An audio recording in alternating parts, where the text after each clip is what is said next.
What is up, my friends? This is the Protect Your Neck podcast, and I'm your host, Dan Tom. And this is work you can find over at MMA Junkie as well as linemovement.com. But on this here program, the Protect Your Neck podcast, we break down high-level MMA, but in a different way, as this is a top 5 show with a break in the repertoire. I'm not going to timestamp this too hard. Well, this should be dropping for you guys here on Christmas Day, so a preemptive Happy New Year. This is being recorded in the holiday season, so I got to have one of my most favorite co-hosts, most fun co-hosts that I've had. He is back. He is from the MMA Analysis program. You may see him doing some hosting duties on there. That is Brad Taschuk at Brazchuck on Twitter. What's up, Brad? Not too much. Just trying to enjoy the holiday season a little bit, and the break has been nice. It's been well earned for people in the MMA space, that especially like yourselves, that cranks out a ton of work. Me, I just get on a podcast every week and bullshit for a couple hours with some friends, but you do some serious work, sir. So I'm sure you're enjoying a little bit of a break in the action, as it were. I am, not as much as I should be. I should be enjoying a nice frosty brew like yourself, Brad, but I appreciate that. And keep doing you, though, man, because I live vicariously through you and your cohorts, because this is something that we're kind of actually, I think you mentioned off air, just as an in general, but it's worth repeating. It's not something we should be taking so seriously, even people like myself, by the way. So that's why I figured let's keep the fun rolling with the top 5. Let's keep the fun rolling with another solid co-host. I love my Canadians, I love my Jewish brethren, and maybe that's why I'm leaning on you guys. I don't want to bother my American friends during the holidays. So shouts to Aaron for the last show, and thank you for coming on this one, Brad. I enjoyed that one a ton. Aaron's always good. You guys, the preview show that you guys have been doing, I've been enjoying the hell out of that prior to the UFC card. So you guys, you make a good pair, and just keep plugging us in. I love, one of the things I love around this time of year, I know you don't like to timestamp these too much, but Christmas Day, you get the tweets and the messages and stuff like that are like, Merry Christmas and Happy Hanukkah. I'm like, bro, Hanukkah was over a week ago. Yeah, no, totally. I remember I think we stopped the recording, but I was like, Aaron, I didn't mess up by saying I hope you had a good Hanukkah, right? Because it's been over, right? And he's like, yeah, no, you're good. So because I was doing the math where I think it just ended when we recorded, and then by the time, of course, it was going to be released, like this episode, So there's a little bit of math, but it's okay. You guys don't mind. It won't affect this episode at all. And again, it's something for some holiday listening that you can go back and rewind, because something I noticed, and I don't think we mentioned the topic yet, if you didn't read the title, Top 5 Unassuming Killers. This one is Brad's topic. I like it. But Brad, as we set up and we start to, dip our toes into this pool here, the pool was, I think, bigger than we both thought. This is one of those topics where I feel like it's as deep as you feel like digging on the particular day. So we'll see where we come up with. But what inspired it, and help us outline this topic, sir? One of my favorite trends in 2020 was just the absolute fat dudes that came into the UFC and looked like they belonged nowhere near a professional sporting venue of any sort. Because, you get like your giant dudes in the NFL, but they're giant bricked up dudes. And you see a couple guys in heavyweight MMA that are, those big bricked up dudes. But we had all these guys that just didn't really look like they belonged in a cage. So, rather than going that route, which would be the low-hanging fruit, which personally, I love. My T-shirt in the pool division is tremendous. But we went a little bit further than that. We took that, put a little twist on it with just the unassuming guys that, you don't think that when you step into a ring or a cage or whatever venue with that guy that you're going to be in danger. But man, as soon as the fight starts, they just turn into a different sort of animal. And I think we're going to come up with quite a few good ones here. And like you said, there was a lot to pull from. And honestly, compared to our last show, which was the top 5 WEC fights, That one was simple for me because I can just start thinking of WC fights right off the top of my head, and not a problem. For this, it took some digging, but I think I've got a good list for the folks. Yeah, and I like that you added the word killers. Obviously, like kind of I mentioned in the last podcast, it's a word that like Dana White and the UFC and as far as like their way to advertise and sell fighters, perhaps maybe lighten up on that, especially with who we tend to hire in the cage half the time. So it can be an overly used word and a turnoff where like epic. Remember, everything was epic, and that quickly became like monster. Okay, yeah, let's stop calling everything epic. So, but I'm actually glad though, on the other hand, that you included it, whether you did it meaningfully or not, Brad, because if we, like you said, if we did Unassuming, well, that's a whole open rabbit hole, and then we're going to end up with doing Brad's top, like you said, top 5 T-shirt in the pull division, which the pandemic ain't over, folks, to timestamp this. So that division is still rapidly growing. Rampage is not with a home, but when he does, he's still floating around. Can you imagine what Rampage looks like now, post-pandemic, Brad? I mean, so... That was a very apt description, saying that he's floating around, because Rampage is, especially heavyweight Rampage, that man's never going to sink in water. Oh my goodness. Yes. Yeah. So that's definitely a topic worth revisiting. So let's not spoil that. And again, let's focus more, on the killers, because that's kind of a caveat that, thins the herd for one, but also makes it that much more, more flavorful and fun, because that's the whole fun part if you are going to be unassuming, right? Absolutely. So yeah, I think not to spoil any lists, because we're just dipping our toe in here, but I think all of the guys that ended up on my list have at least a 75 or 80% finish rate in their victories. So that was an important part for me, and it ended up being a tiebreaker in a couple cases. So we'll see how we go. Yeah, that's a very point of pride for my list as well, except for maybe my hipster pick, which we'll get into that, but it'll probably be second, because as you know, I always like to let the guests take the steering wheel. Perhaps there'll be a Chinese fire drill, perhaps there won't be. We'll see if there's crossover on this list, folks.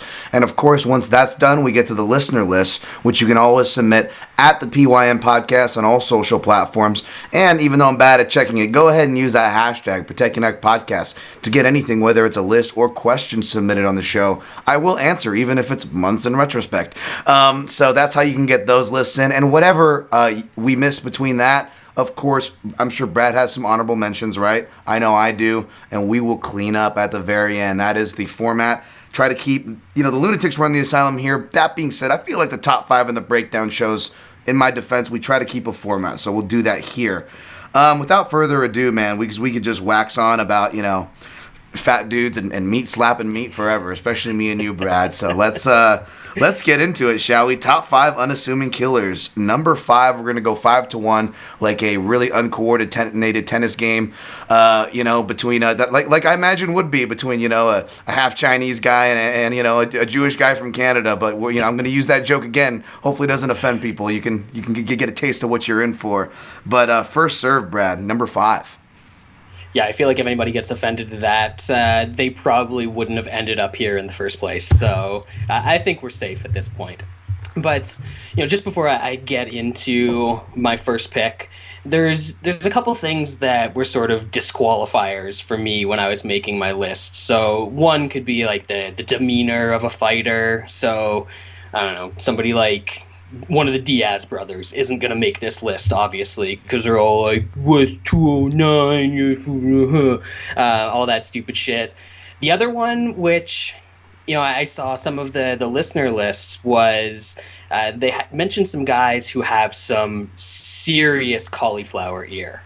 And I think if you're not paying attention, maybe you find those guys unassuming, but for me, I wrestled a bit in high school. I've been watching MMA for a long, long time. When you see a dude that has some like gnarled rawhide looking shit sticking off the side of his head, you don't want to mess with that dude. So like Kazushi Sakuraba, for instance, like that dude is not making my list because his ear is just so mangled.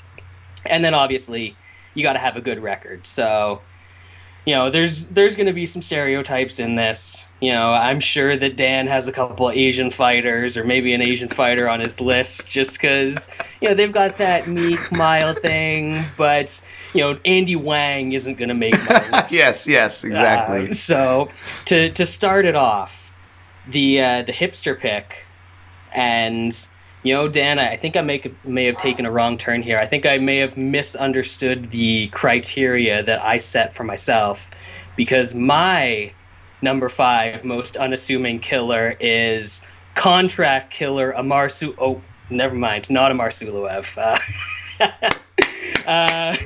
My hipster pick is Genki Pseudo. So nice. For those of you who don't know, Genki Pseudo, he hasn't fought for like 15 years or something like that. He's been out of the game forever. But when he did fight, he would just be sort of like weird, and both coming to the cage and in the cage. Just like a really unorthodox kind of wild dude. Also an incredibly handsome man. I think he's done quite a bit of acting since his career's ended and stuff like that.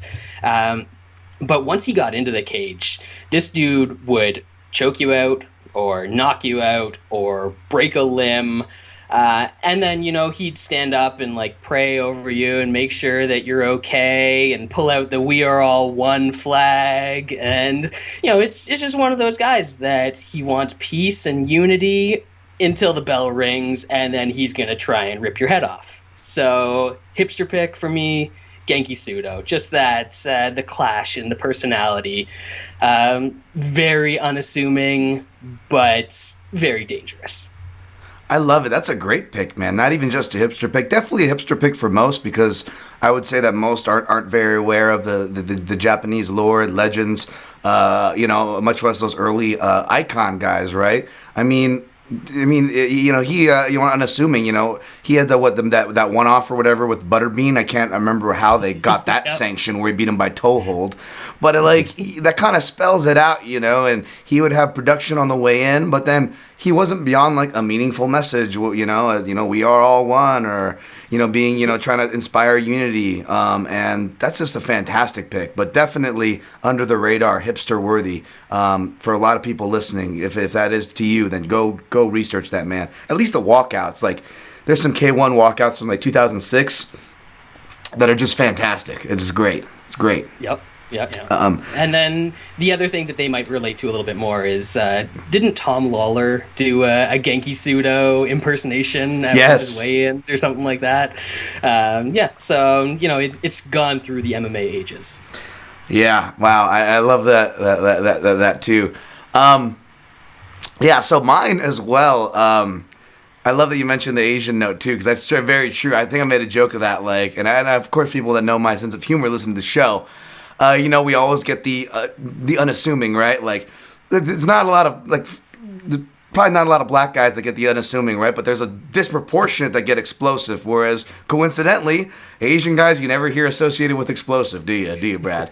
So, again, I'm not trying to, poke any which way. I'm saying these are very fair two-way streets that I'm just calling it out. That's all I'm doing, folks. Yeah. But to that point, I am going to go Asian here, although I feel like my hipster pick pales in comparison. I wanted to get a certain demographic, not including Asian. You'll see where I'm going when I unveil the pick represented on this list. So perhaps that's part of the reason I went this way. But also to that cultural note, I mean, this is a street fight story I've shared on the MMA Junkie Radio podcast for sure, and probably on this show of one of my security fights back in the day. And it was funny. It was when I was just really quick side anecdote, just to see why we joke about this unassuming thing. I was definitely one of the smaller stock guys, It wasn't like the Samoan guys running XS, We were more like the outlet crew working graveyard at Encore, one of the more upscale classes. And that's where I saw a lot of fighters, where I have these stories of escorting a drunk Rampage or Dan Henderson, a lot of it. They all went to these, seeing Michael Bisping getting trashed before UFC 100 before getting brutally knocked out. So I wasn't that surprised because I saw him partying this night before.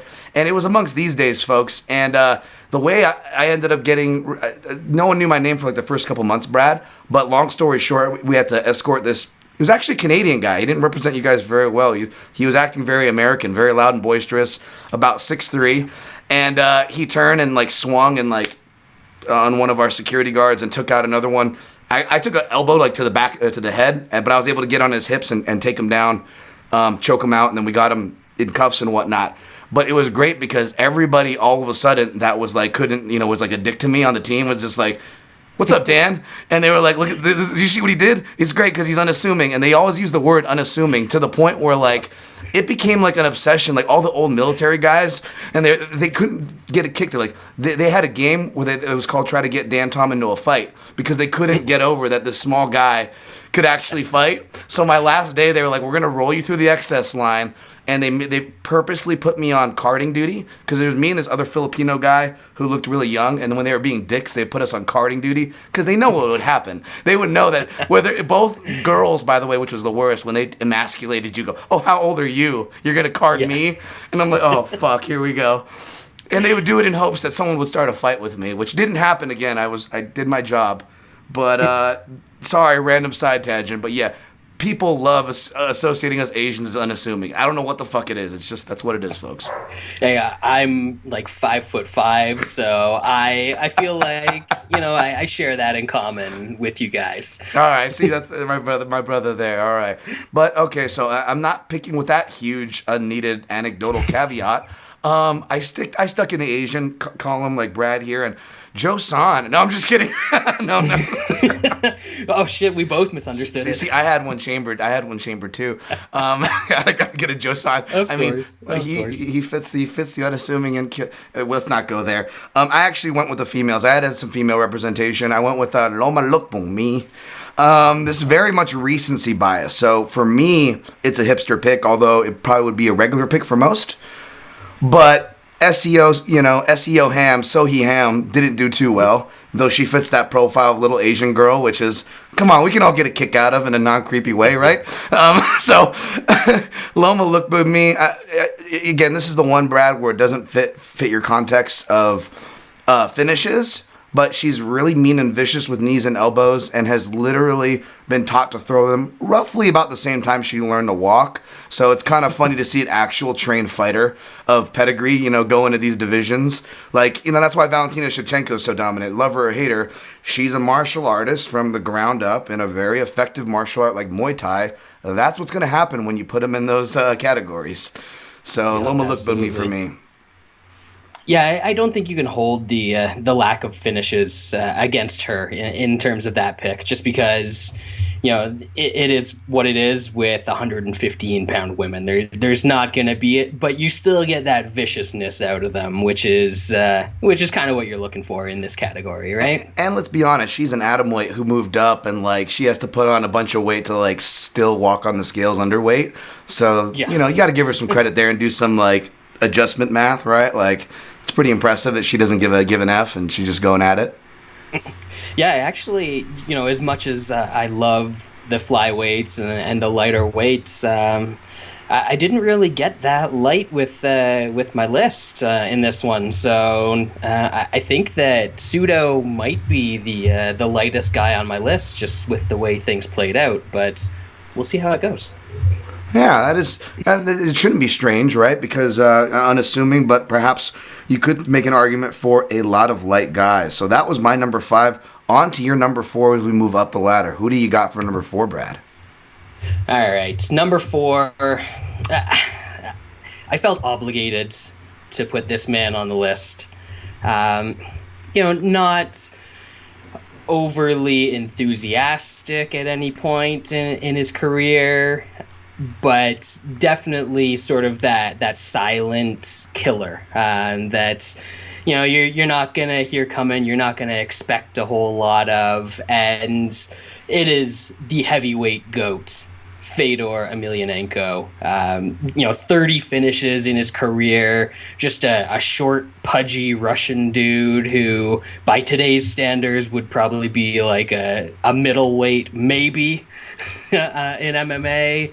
And he's the greatest heavyweight of all time, and he did it all with no expression, unless he was watching his brother fight. Win or lose, if he lost, like Crow Cop fight, you might get a scowl out of him. If he won, then you might get a little smirk out of Fedor. Or, of course, he lets out a little smile whenever he's enjoying some ice cream as well. So Fedor is my number 4. I originally put a list together that didn't have him on it at all, and it just felt wrong. He had to fit into my list somewhere. But it just didn't work with him being an honorable mention, so I had to bump him up onto the list. Oh, that's great. I'm really glad you went this route. I was really tempted to put Fedor on my list, and he's deserving to be on the list. But without spoiling any other names that could be on your list and are definitely honorable mentions, I felt like it would have, at least for me, sent me in a rabbit hole where I'm like, well, now I got to have this guy and that guy. And unassuming characters is like, Dan Tom's brand. So again, like back to what we said, this list can be as deep as you want it to be. And this is certainly one of the justified areas of the list when you come into guys like Fedor. Now, by the time I came around in my fandom, Fedor was already established and feared, right? So I never, I never, underlooked him or anything. But yeah, I mean, the balding, the physique, I think like somebody, like I remember like seeing some like, they have the NBA logo and whatnot, and there was one of just Fedor with just doing no justice, showing every love handle, and it was the outline of him. The reverse hourglass figure. Yeah, and it just said "I dominate," and and I was like, oh, that was like a thing that would go around. But that would send me on like a path that I couldn't even fit on my top 5. So I opted away, but not because they don't deserve to be. So this is a great pick because, yeah, man, Fedor was definitely one of those dudes, especially when I was getting into MMA, that, inspired me. Was just like, dude, look at this guy. Like, he's got the, and like that physique, and he can still have cardio and whatnot. And we would, see that from other heavyweights in the UFC, granted, but it was a very rare thing. So just seeing that produce the power, the cardio, the nimbleness off the hips, and like doing small man stuff even, and like it just was fantastic. It really didn't get old, and arguably really probably was the key to what made him so endearing, right? Absolutely. I mean, the one fight of his career, well, I guess there's a couple, but there's only a few fights in his career where Fedor wasn't completely undersized. And they're like Matt Linland, who was an actual 185er, Dan Henderson, who was an actual 185er. So, yeah, the fact that he could come in there and always be the smaller guy, have that like pudgy little cherub face and everything going on, always get marked up in his fights, and all that stuff combined. Yeah, like you said, it definitely sent me, took a bit of a left turn when creating the rest of my list, because then I was like, just to throw a couple names out there, what about Igor? What about, some of the other guys from that era, the first Russian wave that we saw in MMA. I tried to mostly limit it to Fedor and keep my my list on track. Yeah, no, that's a great one. That's a great one. So my this is one pick another one I was kind of questionable about, but and it's gonna probably look extra questionable putting them up next to your Fedor pick. But boy, you want to talk about unassuming in the shadow of unassuming.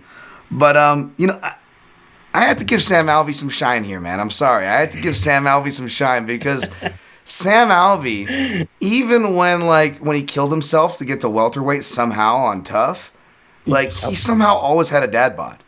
I don't think the guy could inescapably have a dad bod. And there's another dad bod fighter who I love a lot and has won a lot more bets than me, but I didn't put him on this list, and he actually has the finishing percentage, so there's probably an argument. So I won't say his name in case he comes up. But Alvey had just that stupid knockout power that didn't make sense. So not only did he have this look, he'd have the smile, the spray tan, he would disqualify himself from you taking him seriously before he ever got in the octagon. So not only did he have that part, which is everybody should have that on this list, I would argue, to some extent, but even within his fights, and even within the fights that he was winning, he just looked unassuming the whole way through. I mean, going to your neighborhood, Brad, I mean, we're talking about one of the few guys, if you go back to MFC and stuff, like to have literal losing a 5-round fight, folks, and winning in literally the last 5 seconds of the fight. Like, Sam Alvey may have done that twice. I know he's done it at least once. It's insane. So, like, he's unassuming the whole goddamn way through. So I know, this is definitely a name that has not aged well, and, he's really the bad has clearly outweighed the good. He hasn't had enough good moments, right? That's clear. But by definition, he was a guy I had to mention here. So that's my number 4.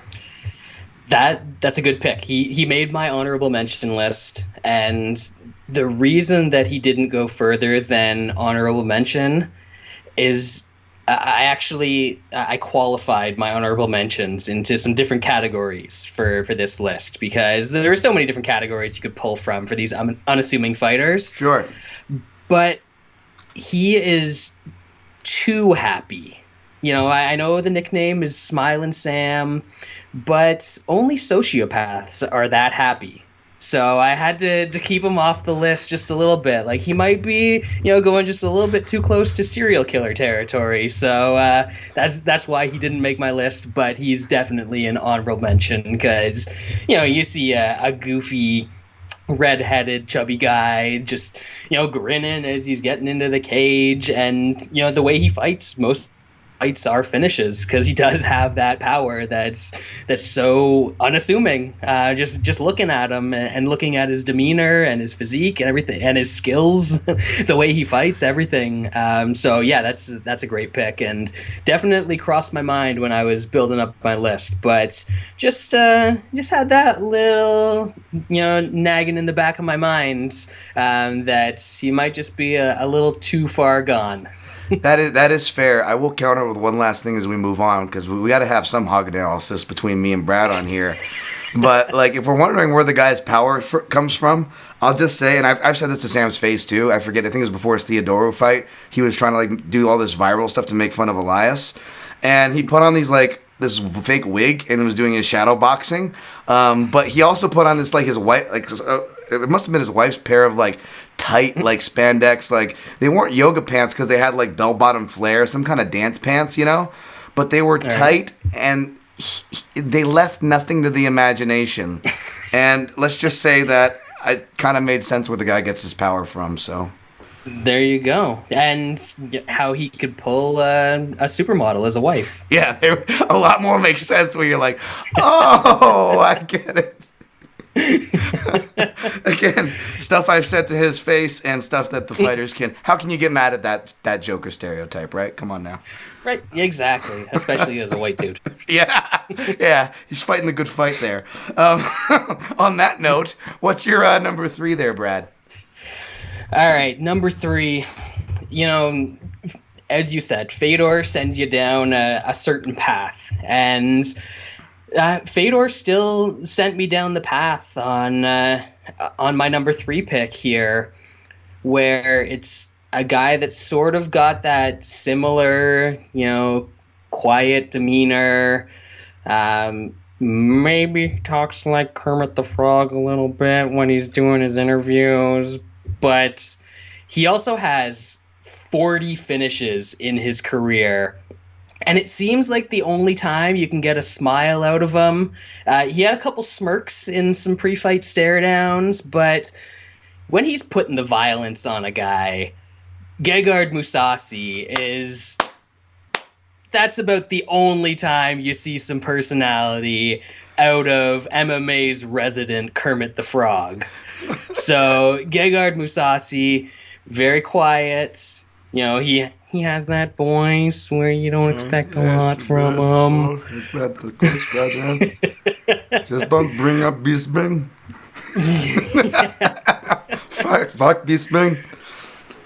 Dude, man, I was looking back through some his record and everything, and just so many finishes, so many fights, and just always so composed. Seems super nice, but again, there's the occasional performance, like an Ilir Latifi performance, where you want to see a bit more, but you can also rationalize those with the short notice and how tough Latifi ended up being in his career.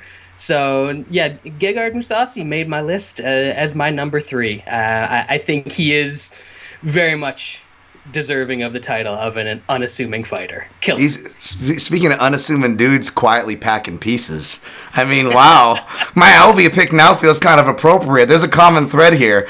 I mean, that's right. That's great news for Genki. Maybe not so much for Loma, but, well... Well, she's in Thailand. She'll make a living. Yeah, she's... you never know. Hey, I've been to Thailand, awful. And I've had a couple things whispered in my ear. Oh, that, whoa, what? Oh no! Wow, Dan, this episode is single-handedly setting back Asian stereotypes of all regions. I apologize. But on that note, that's a great pick, man. I love the Mousasi pick. Of course, I'm sure you heard. I'm sure my man Ben from the Fight Site. Hashtag Mousasi for later. He actually did send me that weigh-in pick. It's burned into my head now. So now every time someone mentions Mousasi, thank you, Ben. But makes your pick that much more powerful, Brad. Yeah, man, this guy is super. Like, it was a kind of a curveball, but within that echelon, the pathway that a Fedor Emelianenko selection would send you in. And I love it because he's very just soft-spoken to a T. He's never went over to a training camp, or like produced a hype video. Like there was never anything like, oh, did you hear what Mousasi? Like, well, he did crash train with Fedor. I'm sorry, that was hype producing. But again, to your point, another unassuming killer, right? So wow, yeah, he actually fits nicely in that echelon, quietly. And again, you look at. I don't know his relationship history, if it's the same smoking hot blonde lady from the Netherlands, but he's really doing well, and fuck Bisping and this girl too. Love me some Mousasi. There are fights of his, like I said, that I will absolutely not go back and rewatch, but taking it as a whole, the man will put some violence on you, and he'll enjoy doing it. And it's like Alistair Overeem and Kermit the Frog had a crossover kid. Yep. That's the voice you get for Mousasi, right? That's absolutely true. Basically. Yeah. you gotta love that. He's been around for as long as he has, and hey, he's always, as weird as the voice can be and as off-putting as that may be when you're thinking about a guy that punches people in the face for a living, excellent English, too. Like, come on. It is, man, yeah. Guy's a killer. I love him. I've always been a big fan. Freaking feels like forever, man. You make me feel old. I think he was my breakout fighter of the year in 2009. That was... Yeah, that was the dream middleweight Grand Prix, right? Yep, yeah, and again, you could already have said if you were a hardcore, I could have been late without an ointment, even then. So that's crazy to think about. All right. So and again, part of the reason why I'm glad you went this direction is we parlay over to my number 3, which is a 2-way tie. And I don't think I made him a 2-way tie because there's no way I can talk about one without talking about the other, and the other has more deserved reason to be on this list, so I figured he would be on your list. So if I was going to spoil it, we might as well do it at one time. But right. These guys were the guys that came on my list first, so I'm glad that my brain, for whatever reason, went in like the super bottom of the barrel hipster direction. But that's another reason why, again, I'm glad you went with your selections to talk about these other guys, because I personally talk about those guys too much, so it probably wouldn't be as fun.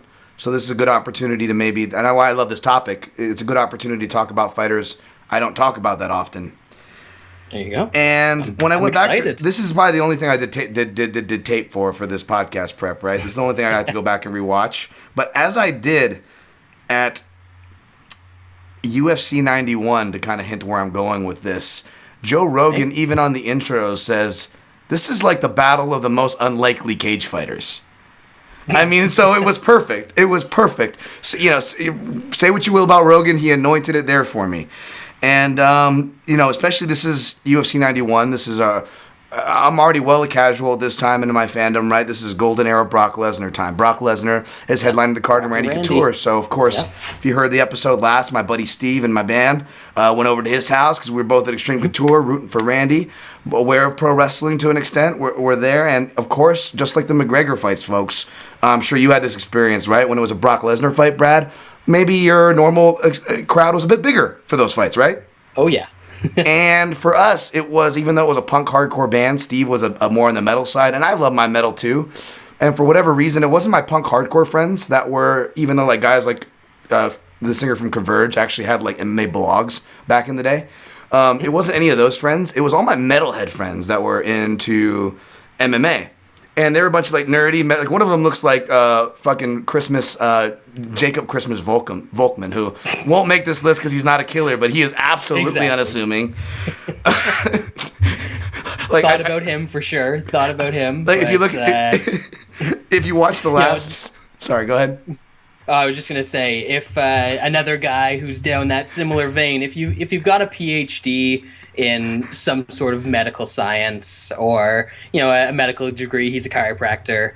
The other one that I thought of was Carlos Newton. He can't make the list. He's a doctor, man. Yeah, he's a doctor. Yeah, exactly. That's do no harm. That's a good one. And so like it's like kind of nerdy metalheads, and this is parlaying to the pick here, UFC 91 folks. So when this guy Tamden McCrory, the barn cat, comes out to freaking bolt throw or like some metalocalypse type of shit, and just it might have well been some straight up Demo Bourgeois, like it was the opening of a CKY video, because we all just got pumped. I could see the light in my friends' eyes as casual to hardcore. They were just like endeared. They were like, "Whoa, one of us is out there." And here comes Tamden McCrory, balding as all hell, even back then, glasses, just looks like he was just came out of the South Park typical, guy who, jerks off in his mom's basement all day. Like, he's that look, his cornermen are like the biggest sweet bro looking dudes. They've got like famous stars and straps. They've got like all the sweatbands that are like 3/4 length, and like it is so of the time. Holy crap. And he is there to fight, of course. And again, this is why one name spoils the other, Brad. And you will absolutely jump in to give your thoughts here. But of course, he was fighting Dustin Hazelett, who tried to really look. McLovin. McLovin. His name was McLovin. And at this point, for this fight, it's fun. He actually looks the manliest he's ever going to look because he grows out a beard, like, of that early trend before it was like trendy. And then he had his weird one random, like, I'm just going to randomly sleeve a leg with, I'm going to have no tattoos, Brad, but I'm going to randomly sleeve an entire leg with tribal. I don't know if you're trying to tribute George Clooney from Dusk Till Dawn, but just on your leg. Yeah. That was Dustin Hazelett, folks. Well, this was my two-way tie. Do you see where I was going here, Brad? Honestly, I'm in my number 2 spot. When we get there, I am very much down the exact same lane that you're going down. I'm going to call a little bit of an audible now that you've revealed your pick, but man, Dustin Hazelett, what a grappling game on that dude. That he was fun to watch. I think at one point in his UFC career, he was like 5-1 in the UFC and like 4 or 5 subs out of the 5 wins, and just completely unexpected from what you would think of a guy that looks like that. Yeah. And like you said with McCrory, there's a couple guys where the evolution of their look changed a whole lot over their career, and this is what I think of when I think of Tamden McCrory, is like the heavily balding but hasn't committed to shaving the head. He hadn't grown the beard out yet, so he added that later in his game, or later in his career. But yeah, these two dudes, I think like maybe 2 decisions in their careers between the two of them. Yeah, that sounds about right, actually. Hazlett with the sub game, McCrory with both the sub game, and he could knock some guys out as well. So, man, I am all over this pick, and I remember this. I remember that moment on the broadcast. As soon as you said UFC 91, I was like, I know exactly where Dan's going, and it's about as unlikely as a pairing can get. Although I'm gonna see. I'm gonna see if I can top it in my next one. So I'm excited. We'll see what happens. We'll see what happens. But this is a great call to the what I termed the nerdy white guy division. And on the ear note, by the way, I was looking at Dustin Hazlett's ears. That's a weird thing I was looking at actually too. And he has the most, obviously he's a grappler, so he has the most cauliflowered ears of my entire list that I've said and haven't said. However, a victory for the short guys and the Canadians when he ran into a short, generously listed at 5'7" or 5'8", by the way, Mark Bocek. You couldn't even look like you could get AirPods into Mark's ears, and I was like, this is gonna be a bad night for Dustin. And he just cut through his guard like butter, dude. That mounted triangle. And granted, Dustin's confidence, I was watching, he looked like he was defeated walking into the ring because he got like worked by Rick Story in a Rick Story highlight performance. And then I forgot how brutal that Paul Daly, where Paul Daly, of course, missed weight, like that Paul Daly knockout, like one of the worst, bounce your head off like the canvas of a basketball that I've ever seen. I forgot how bad that was, Brad. He had a rough end to his UFC career. I think he ended up 0-3. Was it him or McCrory that was a paramedic? One of them ended up as like a paramedic or something like that.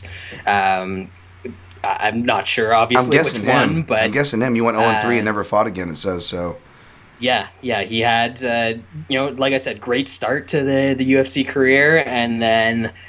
As you might expect with guys that fit the unassuming bill, just sort of hit that athletic peak.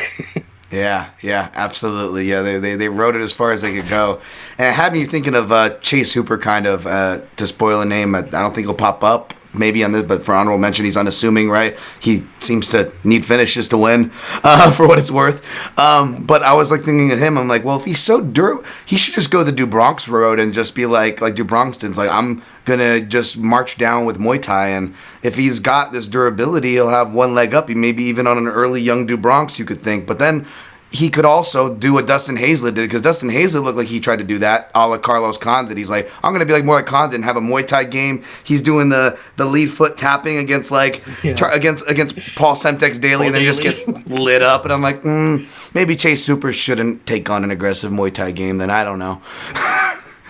Chase Hooper just needs to go straight ahead. He can't wrestle. He's never going to be able to wrestle. Right. Like, maybe he can grow into his strength. I know we're getting side. It's okay, but yeah, finish your thought. Whatever. But honestly, his best wrestling all comes from not actually wrestling. It comes from body lock positions and like sneaking around to a guy's back and jumping on his back and stuff like that. And I actually loved him as a pick and potential bet in his last fight, and he didn't try and do any of that until he got his ass kicked for 2.5 rounds. Shouts to Chase, though. He seems like a cool guy. He was on a podcast that I like, Verbal Tap, so check that out. But number 2, sir, that was a good tribute to those gentlemen. You teased your number 2. I'm really excited. What did you end up for that? All right, so my number 2, we're going to stick around in the nerdy white guy division. And I think while yours may have been the most unlikely cage fighters to be paired in a fight, I think these two are the most unlikely cage fighters to headline a UFC card. Oh. And I'm talking about UFC Fight Night 13. Yes. And there's some special stories that go along with this one because, MMA fans today, we complain about pacing and how long cards are and all of these sorts of things because, honestly, sitting through 6 or 7 hours of MMA, it can be a slog. But this is back in the day where Spike TV used to do 2-hour cards. That's all we'd get. We probably didn't get any undercard fights. Maybe they'd sneak 1 or 2 onto the broadcast if there were some quick finishes. So there was actually a movement on the forums where a bunch of people emailed in to Spike TV. We're like, man, we need to get this card up to 3 hours because there was a lot of good fights into it. I'm pretty sure this served as the lead-in to Tough 7. So we're heading back to that period of time. But the two guys headlining the card were Kenny Florian and Joe Lauzon. And Joe's he's towing the line as far as the ears go. So that's why I had to sneak him on in a tie. But man, these are two dudes that look like they should come over and install your cable. But instead, one of them fought for UFC title a couple times. The other guy has finishes in almost every win in his career and is actually a computer engineer. But yeah, you know, the quattro of Hazlett, McCrory, Lauzon, Florian, that sounds like the toughest esports team that I've ever heard of. But my number 2 is going to be the tie between Joe Lauzon and Kenny Florian. And wow, this is great. And you know what? The one thing I will give credit to is that it was a great decision to extend that card to 3 hours, because 2 of the things that got added to that card, yes, it being extended, James Irvin, his 8-second Superman punch over Houston Alexander, and of course the iconic Nate Diaz double finger triangle against Kurt Pellegrino. That was great. So if that was only a 2-hour card, we wouldn't have got those 2 moments on TV. So the fans, they got it right that night. I'm not so sure that we can say that anymore, but you forgot it was one of the first murders that the UFC produced since Dank Abbott versus David Tua with Rumble Johnson and Tommy Spear, and they aired that bad boy as well, didn't they? Yes, yeah, that was an undercard, but boy. That's not an exaggeration, because my favorite part about rewatching that is watching the ref, Tim Mills, who looks like Jim Norton. Look at his face. The man looks like he just saw a dead body. Like Tommy Spear is snoring against the cage, and Jim Norton's just like trying to protect him with his hands up, looking around, like all PTSD shock. Like he needed some time to recover. I don't think he refed for like a year after that, you know, like. Whew. But sorry. You just spoiled my number 1. It was Rumble. I mean, who's more unassuming than Rumble? Shut up. He does fit that other quiet caveat of this list. But let's try to not focus on that for once on this show. But I'm gonna dive in here because not only is like take a shot protecting podcast listeners, UFC Fight Night 13 just got mentioned because that's my favorite fight night. But my number 2, which I couldn't do what you did because I already did for the people who first popped into my list. But you're right, it does rival it. It does deserve to be over Tamden. But my number 2 was just alone, nothing against J-Lau, but was just Kenny Florian. So this is a perfect excuse to double dive and correct my mistake of leaving J-Lau out of there.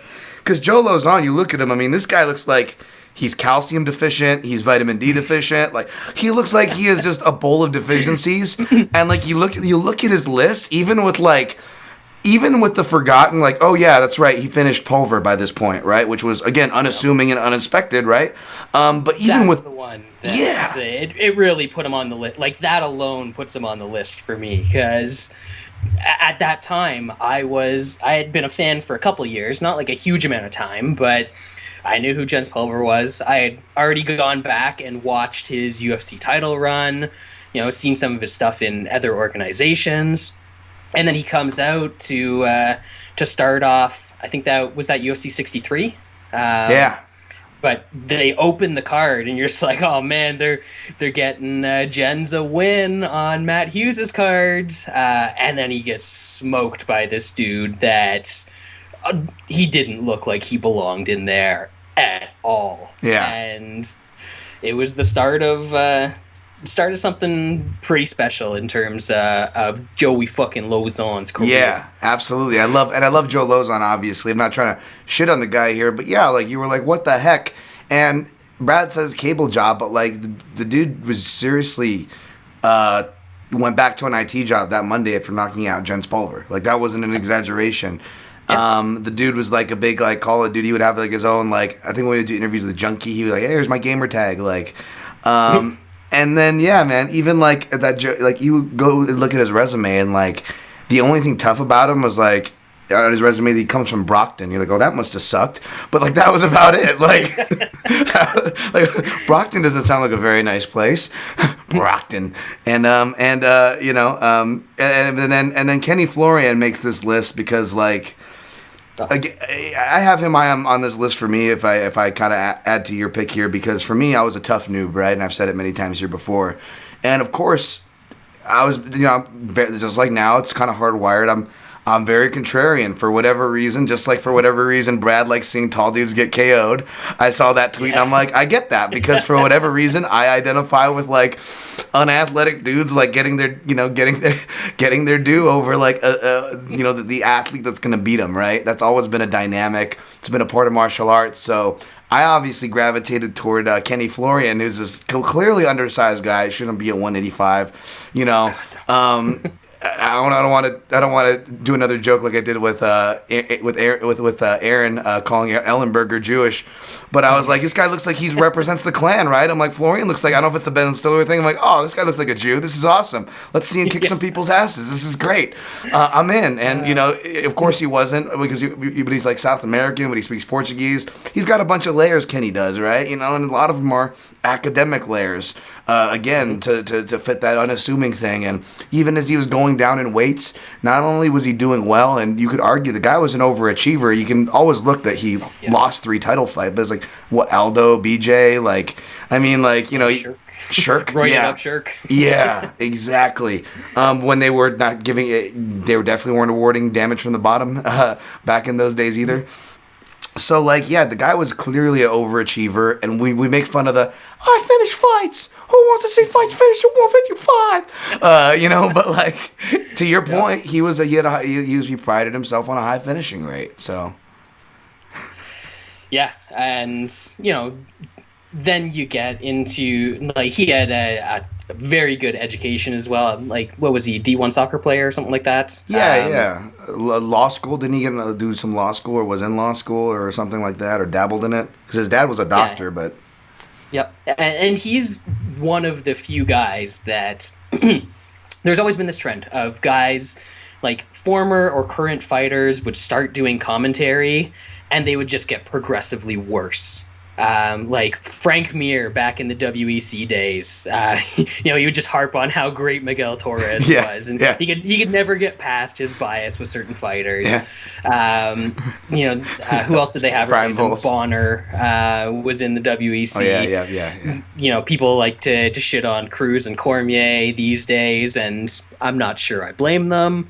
But he's the one guy that started doing commentary and actually improved to the point where he got hired by somebody outside of the UFC to do commentary for them. I mean, it's battle bots and it's ridiculous, but that just goes to show you that even after his fighting career, still a completely unassuming, nerdy type of guy that fits into that atmosphere, as opposed to fighting in a cage and fighting for world titles multiple times.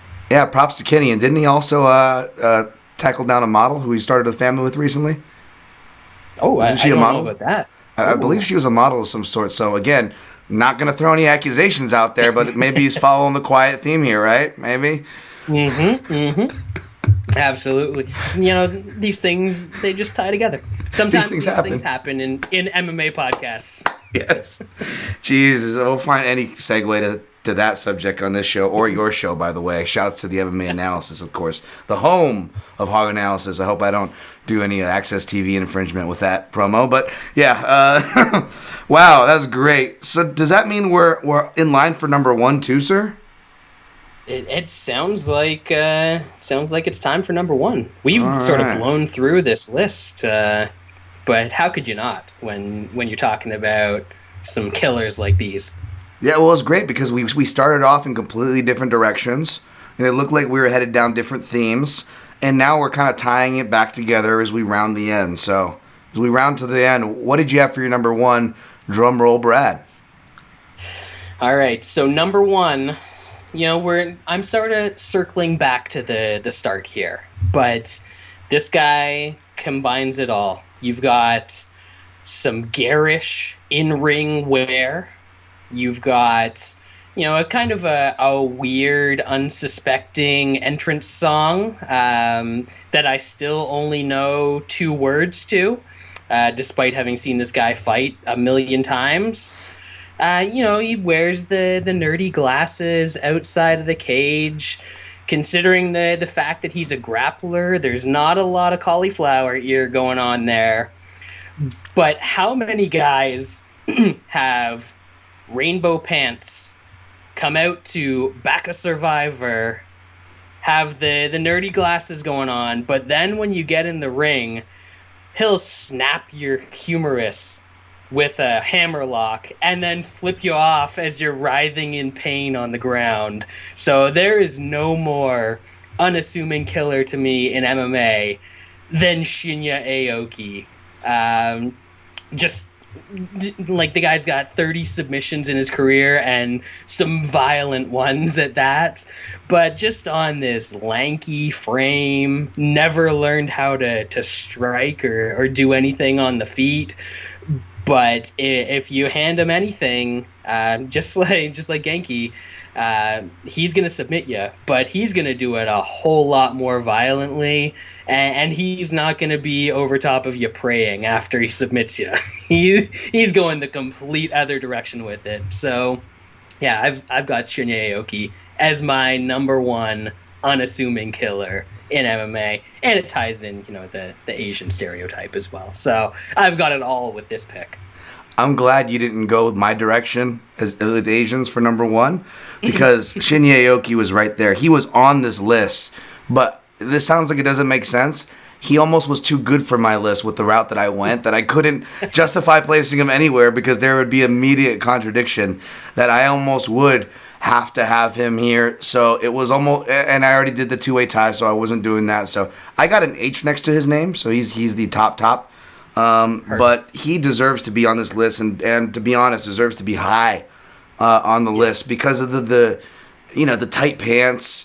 I remember BJ Penn is another kind of Fedor-esque guy that could have qualified. And I remember BJ being asked about Shinya because that was one of the super fights being lobbed at the time when they couldn't figure it before Edgar, obviously left him high and dry in Abu Dhabi and in Boston, right? People were talking about Aoki, and BJ would be like, how does he wear those pants? My belly would be hanging over those things. I'd be a mess. Like, how does he, because it was so goofy, even amongst fighters. They were like, who is this? Oh, yeah. And then remember the acid trip mushroom video that he came out with Sakuraba, where they're playing the drums? That's like burned into my head. I don't know the meaning of that. I still don't know what that was about, Brad. You know what I'm talking about? No. It was I know exactly. Yeah. He fits it, man. And then the brutalness, because I thought about Sakuraba as well, because he's definitely unassuming, and he definitely is a more of a finish rate guy. But the killerness, like, you were gonna lose knee ligaments, like you said, humerus, bone breaks. Oh man, that was a Hirota, right? Poor Hirota. Oh my goodness. Yeah. And then and then he flips him off, and you're like, he's wearing Nick Diaz t-shirts and glasses. He looks like a Nick Diaz fanboy. But he's actually doing the live imitation, but doing the Sling Blade version, where Nick wouldn't even be that mean, man. What are you doing? That's a great pick. That is a fantastic pick. Shinya Aoki needs to be mentioned on this list. Sure. What do you got on your end? Let's hear it. I went with more. I opened the list both Asian and both kind of typical / against me. I usually don't go recency bias. I usually don't go active fighters. If someone's oohing and eyeing, and as I like to joke, jerking off the hype fighter, I tend to go the other way. I think we know that about me by now. However, so you're going with Davis and Figueiredo? Yes. However, I would argue Joe Rogan's oogling and ogling, almost like he is like a doctor being caught on a Dateline expose in Thailand, right? Like, I've never seen an older white man oogle and ogle for a young Asian face like Joe Rogan does for Doo Ho Choi. I know I used them as the GIF, kind of limited on those choices when I tweet these out, but I couldn't help. He was the second name that immediately comes to mind because, yes, it's commentary, bias, burned into us. We have to admit that. But it also kind of does prove the point. I mean, you never hear that from any, granted Rogan is Rogan, but even from Rogan, I mean, even when Rogan's talking about dude's thighs or muscular black men, which is Rogan's thing too, we all know this by now, like, he lost his shit for little Asian Doo Ho Choi. And the guy makes South Korea proud. It's a proud fighting nation. People should not be surprised that Koreans are tough people and tough fighters. That is not a surprise, but yeah, that's just the package. And even though he doesn't have the great shout, by the way, for Shinya Aoki's music, but a Superman, theme song. Look at that. The great card. Still one of the best cards in the last 4 or 5 years. For me, I think. You were at that live, huh? Yes. Oh, wow. That was an incredible to see him and Cub just absolutely throw down in one of the greatest fights I've ever seen. Man, that's he absolutely deserves to be on this list. The perfect encapsulation of the stereotypical kid that is probably 12 years old and yelling at you on PlayStation or Xbox Live or something like that, but get him into a cage and just murderous. The only thing that holds it back in my estimation is just there hasn't been enough of the career, but if he comes back and continues anywhere on that same trajectory, absolutely belongs on these lists and near the top because, dude, he's an 11-year-old Asian boy. Yeah. Like, I don't know how they let him in. Like, everyone's talking about Chase Hooper. Like, he looks younger than Chase Hooper, and he's smaller. Mm-hmm. I mean, and even in the fight that you were at, right, he lost that fight to Cub, right? But he's also, he doesn't just give it, he could take it too, Like, you wouldn't expect, someone to be that tough and durable, that young. Maybe he's fragile. Oh, he's too worried about his looks or whatever stereotype that you could lobby. And we've seen come to fruition. He doesn't fold, man. I mean, again, not a surprise if you follow Korean fighters, but he's a tough son of a gun. Yeah. But Brad, not just one of the backup dancers for BTS. Yes. But hey, speaking of how much Rogan just goes off when he comes out, how hard do you think Rogan would come if Doo Ho Choi threw more leg kicks, Brad? Oh my good. And I think Rogan, he's a little bit like me. He appreciates the old school actual thigh leg kick as opposed to the calf kick. So he works that into the game. And imagine, I'm trying to think of 145 or I don't know, maybe Tony Gravely or something can move up to 145, so he's got some nice meaty black thighs to kick in that fight, and then Rogan will just be over the top. Oh my god! I could already hear his belt buckle loosening and jostling over the broadcast. You could just hear him loosening it as it's. Now, and by the way, I'm not picking on Joe here. This is just a long-running theme on this podcast and in Joe's commentary, if you've been paying attention, folks. The man loves, there's that meme out there, right, where he's like, all I want is more leg kick. He goes, I think you should throw more leg kicks, Mike. And then it goes closer, all I want are leg kicks. And that's over a decade of his commentary that you could make that joke. Oh, yeah. Remember Rampage? Absolutely. Remember Rampage took it personally and thought he was the only one being told. He got mad and he's like, you thought I should be throwing more leg kicks. And they had this whole feud and they had to before the Japan show when he fought Bader, they had to have a whole makeup sesh. Do you remember that? And it was all over because Rogan said he should throw more leg kicks in the broadcast. He goes, doesn't he pay attention to my game? I'm a boxer. It's Rampage, calm down. He says that about everybody. Everybody, yeah. Yeah, if that happened today, it would be easy because, somebody would go out there and make a YouTube video that would be 25 minutes of Rogan asking for more leg kicks as he's doing commentary. But unfortunately, we didn't have these things around back in the day. Indeed, sir. Indeed. I'm going to pull up some of the listener list here. But was there one honorable mention before you get to the rest of yours that was my Shinya Aoki that you wanted to place, you just couldn't find a place for it? One honorable mention. It's tough. I can I go for one category of honorable mention? Yeah, because I feel like this is gonna pop up on anybody's list. Sure. But the unassuming attire honorable mention list. I had two more guys that sort of fit in there with Aoki.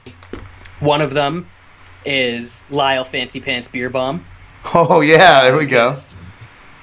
That dude, Lyle Beer Bomb, yeah. Into the cage, and he was like a goofy looking dude in general. And the other one, I know you said that black dudes don't normally get the unassuming sort of stereotype, but there's a certain guy that has been in MMA a very long time, was a high level lightweight, and he'd come out and he'd have a little smiley face on his crotch. And also just a generally jovial dude. He wasn't particularly intimidating looking.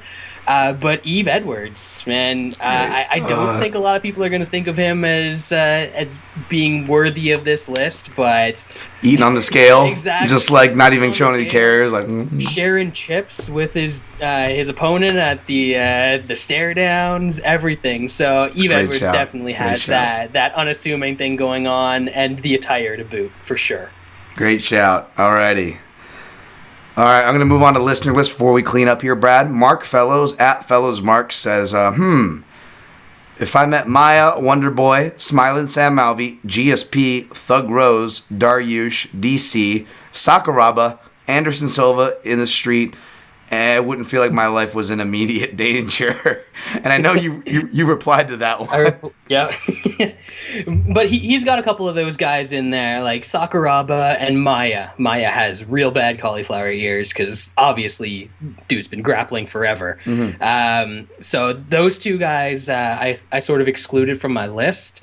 The rest of that is right on point. Except Thug Rose. Just terrifying. If next time I go to a UFC show, I'm just gonna have one of those furniture dollies that I can bring around with me, just so I don't run into Thug Rose in the streets.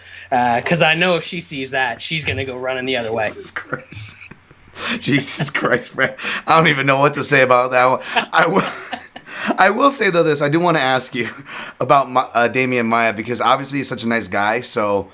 You were like, does that make him super unassuming or not unassuming? But I'll say this.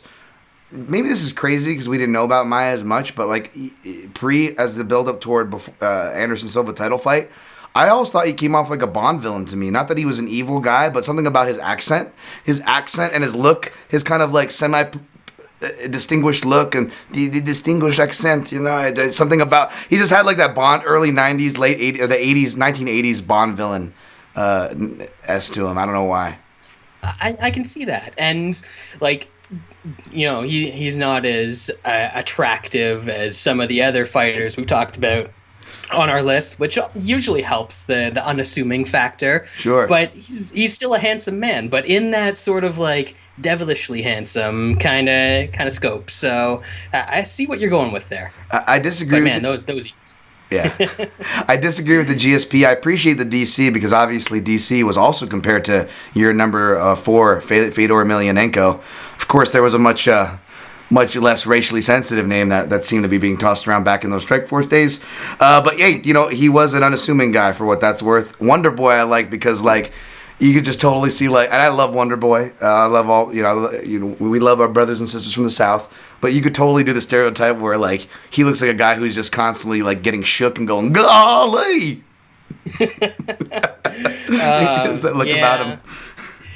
I think for Wonder Boy my issue, because obviously he kicks a lot of dudes' asses, but at the same time, not really the type of guy I'd consider a killer. So that's where Wonder Boy sort of lost it for me. But yeah, he's also the nicest dude ever. And I think anytime anyone brings up Wonder Boy on a podcast, they're contractually obligated to state how nice Wonder Boy is. So we're getting that out of the way. Wonder Boy's lawyers, please don't sue us. Yeah. But he's not exactly going to be the dude that puts the coffin nails in you. True. He is one of the few guys you could actually trust with your kids, though. I think he has that service with his karate school where he goes around with a bus. Like, what other professional athlete would you trust to do that? Seriously, I wouldn't. Like, you imagine Bryce Mitchell having those same duties of like transporting your children to and from school. Oh shit! I hope there's no power tools on board. Bryce, you're an hour late. We stopped at a little squirrel hunting. like taking random field trips with the kids. Like, you can't take them across state lines, Bryce. Mr. 1 Foot Jojo said Shinya Aoki is with you there. Dustin Hazlett. Yeah. Joe Lauzon all got to be in the conversation. They were, sir. They were. Yes. Yeah, he's right on track with us. Mm-hmm. Could have swore we got some more, didn't we? As I pull up some more, if there's any that pop in your head, feel free as I try to sweep up the last of it. I know that Benny Abs from Benny Abs. Fixed Fights. That's right, Fixed Fights podcast. He shouted out Fedor and Igor Vovchanchin. That's right, yeah. You're first post. That's right, yep. Fedor, Igor Vovchanchin. Yeah, see, those kind of set me on that route too, because I'm a big Igor fan. But I think everybody knows I'm a big Ice Cold fan, so I would have had to have him on there. And then I probably would have, been having to fight, BJ Penn and like DCs or like those kind of guys off the list. But I'm like, wait, they're all great. And then I got in my own head about it, so I left him aside. So I'm glad you highlighted some of those. And shouts to Benny Abs. That's at Benjamin Abrigo on Twitter. If you want to give him a follow. I stayed away from your Polynesian brothers. There's something about, BJ Penn looks like a Cabbage Patch doll, or used to, at least. Right. But there's also something about just having that absolutely enormous cranium. That kind of disqualifies them for me. Like, or as Adam Carolla likes to point to when he talks about Samoans, as their calves. He's like, people don't talk about how intimidating calves are. He's like, guy can have big biceps. He's like, I don't give a fuck. If I'm gonna get in a street fight and a guy has giant calves, oh boy, no way, no, I'm gonna sit back down. All the power they can drive, and it's maybe a little bit of that Joe Rogan leg bro science there, but there is something to be said about guys with like giant Mark Hunt calves. Yeah, where you're like, those like what, like those guys, like, was it? I don't think it was Hunt. I think it was like David Tua, the boxer. Like, I forget. Like, he never did a formal squat, and when he finally got in a strength and conditioning routine, like, I think he threw up like 800 pounds his first try or something ungodly. He's like doing record-setting stuff. It's like, oh, that's what a squat is. Like, yeah, I usually start lighter. They're just walking around, especially when I go down to your neck of the woods, and when you see Vegas and you're walking the strip, there's always some pretty hefty dudes walking around down there. And one thing I'm always jealous of is fat guy calves. Man, I wish I had fat guy calves. It's like the juggernaut. Nothing anywhere else is a part of their body that I would want, but damn, the calves that they get from carrying all that weight around, like just kettlebell. Like, incredible. Yeah, incredible. Man. That's the only thing I'm jealous about fat people for. That is, yeah, you're right. That's why I left Mark Hunt off this list as well, because there is a bit of that stereotype too. Like the Pacific Islander, I noticed we get a little bit of a kinder than the Asian, just being straight Asian. So like if I say that I'm, if I represent my Hawaiian mix or something, which is a little more easier to see. But like Joe Rogan says, he goes, imagine an island full of Mark Hunts. That's terrifying. So exactly. That's why he's off this list. It feels like an honorable. It feels like I have to mention him. He never makes the list, but for whatever reason, he gets mentioned every time. Jimmy Hedis. He's always getting mentioned on this podcast. He's getting a lot of play. I suppose if your nickname is the Kid, then you belong on a list like this, right? That is true. Jimmy the Kid Hedis. That's right, man. And then of course, I think Aaron even had this guy on his list, but he's another guy who's always in honorable mentions. But Paul Sass, the sauce angle. I like to play. He's just so quiet and he's just the unassuming Scouser. He's just like the one like Scouser who it's not boisterous. Yeah. Somebody that we mentioned earlier that I had on my honorable mentions in the floppy hair division was Chase Hooper. That counts. But also in the floppy hair division was early days WEC Gil Melendez, when he used to have he used to have the Hawaiian shorts, Totally. and like the floppy fro, and he's one of those guys that just over time he's been in so many wars that his face has become rugged. Yes. But yeah. if you look at him back then, Rumble in the Rock, like, same with Rumble in the Rock days. They weren't too far off. yeah, exactly. So like, you know, guys like Gil Melendez who were there at one point aren't so unassuming anymore. Also like Rich Franklin, you know, back when his nose was straight. Yeah. Rich Franklin is a guy who could have made this list. He actually was a math teacher. Yeah. Now he smells things around the corner thanks to Anderson Silva. But Boy, Rich and Kenny, huh? point. Rich and Kenny. If you have academia and look like a celebrity, like you're done. You're automatically on this list. Very true. Jim Carrey. Other celebrity lookalikes. We can go down that path. We got Jake Matthews, the Biebs. Oh, Justin Bieber. That's right. That's a whole nother list. Real quick on Rich Franklin though. This is really dated. Like, do you remember ever having to like go back in the day if you, let's say you missed the pay-per-views or whatever, or you had to watch even like the bootleg streams back then? Sometimes you would get the Portuguese call. And I love it because on a Rich Franklin fight, you wouldn't understand any of the Portuguese, but then randomly they go, "Bustablos ese luta, Jim Carrey." And that was just the best. I don't know. That's just, I always remember doing that back in the day, like giggling. Like even these guys are making fun of him for it. Jesus, poor guy. Hey, it probably would have been a maybe a less rewarding, but also less dangerous career choice to just be Jim Carrey's stunt double. Yeah, Quite Franklin. Disney podcast, apparently that's what it's called, Quite Franklin. Oh, really? I don't know why. That's funny to me, but anyways, what about your fellow Brad from Canada, Brad Katona? I feel like he's not a killer, but I just feel like I was always wrong about that guy because he's the most unassuming there is to me. I'm like, how is this guy a fighter? And I would just always fade him like blindly and like, oh, this guy actually has some skills and wins fights. Okay. Well, I'm an ass. there's definitely a few Canadians that could qualify. Like you've got your Chris Horodecki. Oh yeah, like, Polish hammer. He's right up there with Doo Ho Choi in terms of the young look. Yeah. Mark Hominick, he doesn't look like a dude that would be in fights, especially, you know, back in the early days when he fought Eve Edwards, you know, who we just talked about. And then there's the lovable Canadian power couple of Mike Ricci and Rory Mcdonald. Oh my goodness, yeah, that's right. Early, especially you look at those guys early in their careers too, especially how they looked. I mean, what was it? Rory the Water Boy? What was it? Yes, the Water Boy McDonald. Yeah. Rory definitely fits into that Gil and Rich Franklin, where he is looking a little weathered these days. But back when he first came on the scene, you know, maybe a little serial killer-ish, but still very, very unassuming from how young he looked. That is totally true. Oh man, makes you feel old when you see like the evolutions. Even some of these like officials, like when I went back to watch the Dustin Hazley's at UFC 124, St. Pierre Koscheck, I think that was, right, or something. And like that guy who refs the Canada shows, like Philippe Chartier, and I'm like, oh, he doesn't look like he's about to croak mid refing this fight. Like that's how old this fight is, because Philippe Chartier always looks like he's like fucking COVID number one, like it's gonna get him. Don't first. make him chase them around the cage. Jeez.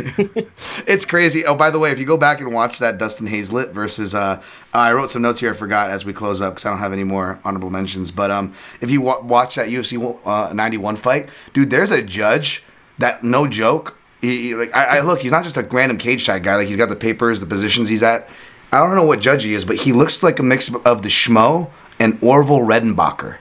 It's the creepiest thing. I'm serious. It's old guy like Orville Redenbacher dressed up as the Schmo, but it's like 2009 or 8 or whenever this fight card was. It's the most creepiest thing. And then when I went to see what happened to Dustin Hazlett, I watched that Rick Story fight. The finish, it's really brutal because he gets hurt like a bunch of times in the first round, and the finish comes in the second. But it's classic. The finish is right in front of Joe Silva. and it's one of the best Joe Silva, like, especially because they're playing it like the slightly sped up speed in the replay. So you see Joe Silva like flipping out, saying it's over, it's done, throwing his headphones down and running in to go high five the fighters. It's good. It's great. It's well worth the rewatch for the reaction alone. So I had to add that in there. There were definitely a lot of things in the background that people used to miss back in the day, but very entertaining when you're going through on rewatch. Like, I know one of the ones that always comes up is Robert Downey Jr. with the Condit and Hardy knockout. Yeah. He was like the only dude cheering for Condit in the crowd, and he's just like flipping out in the background when he lands that left hook. So that's right. He was there filming that one movie with the guy Ricci, right? Yeah, that was probably one of the like Sherlock Holmes movies. Yeah, or something great. like that, right? What else? Oh, okay. We can't sign off before I get to the Michael Jackson division with Marlon Moraes and Anderson Silva.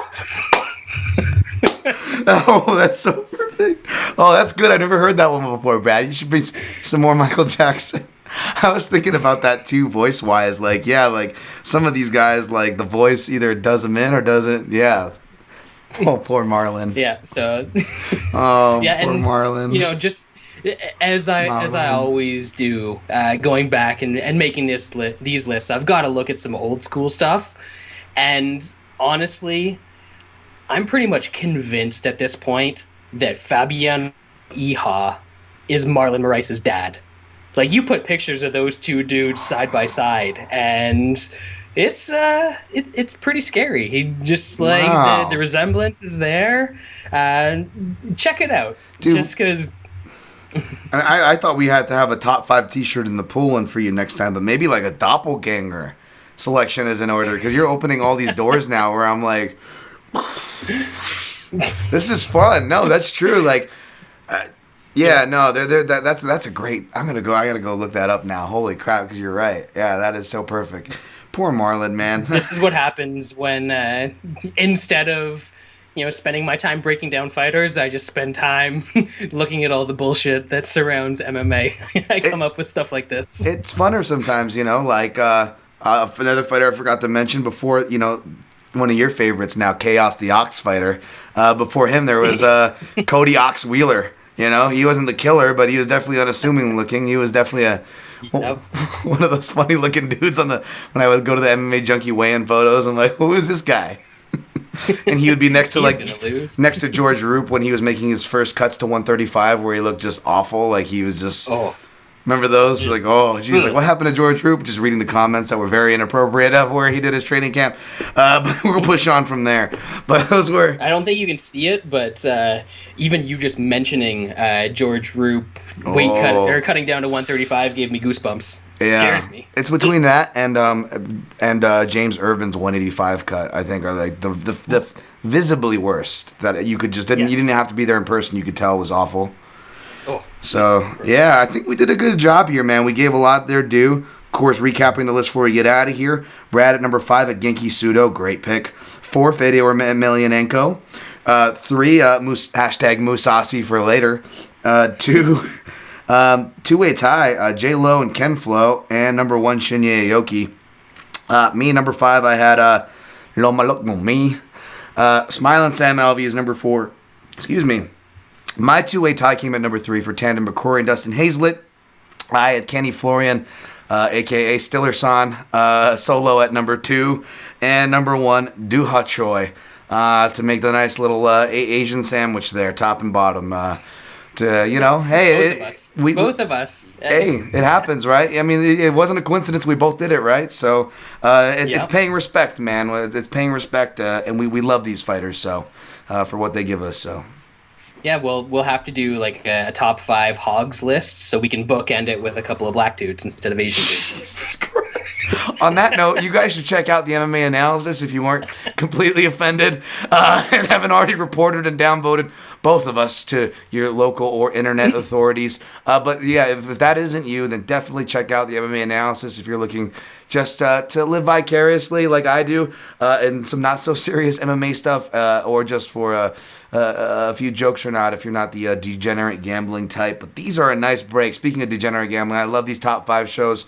It's a nice break from the slog of like week in and week out. Hopefully you guys are enjoying the break too over there, Brad. But thank you, man, for joining me on this.